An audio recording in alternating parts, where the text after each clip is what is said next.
guys, this is my long-term review of the SCHWINN Axum DP 2021 medium frame, but out of the box, very much ready to ride for a casual user, someone who's just, you know, going through the neighborhood with the kids. Very light off-road trail use would be fine. I went ahead and upgraded the components that were the most important to myself. Starting with the drivetrain. So it comes with a 1x8. I've had good luck with these JGbike kits, 11 to 46 tooth cassettes, and it comes with the chain, cassette, derailleur, and shifter. It's a pretty budget option. You get everything here for around $200. This one in particular is the option with the Shimano Deore.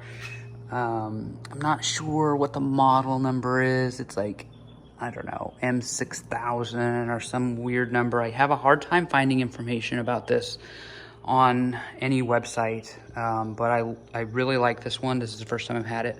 It does have a clutch, which helps keep that chain tension, avoiding chain slap. So that was the first thing that we did. Swapped out some parts from an older bike, so I already had the wake handlebars, the stem.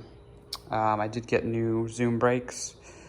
I've had pretty good luck with these. They're the best budget option out there right now for around $50, $60, depending on when you're shopping and where you're shopping. We did get a buckless fork. This time I got the all black, so the black stanchions. It's got a remote lockout, which is nice. And that's been working fine. This is the tapered fork. RaceFace grips.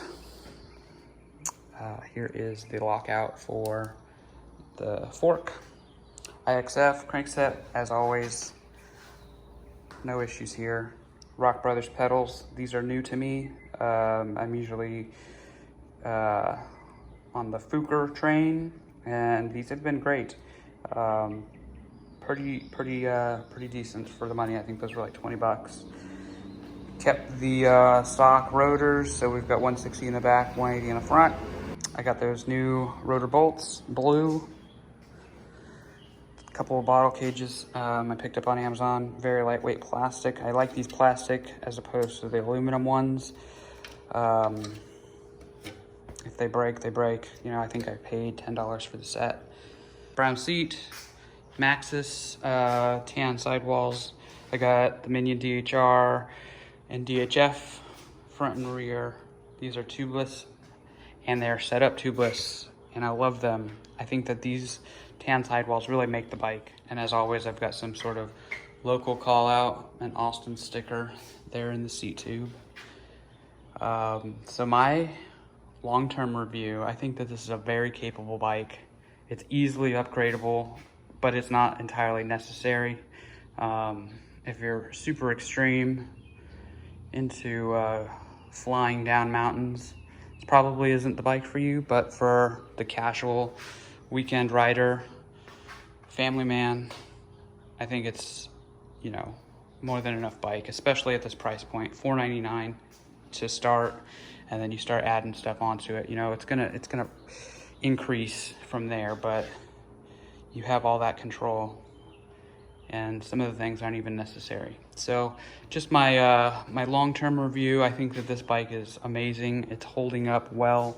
If anybody has any questions about anything that I've done to the bike, or wants to find out more details about particular parts, I'd be more than happy to answer any questions, give any details that I can. All the links to all my parts will be down in the description. And as always, thanks for watching, and I'll see you on the next one.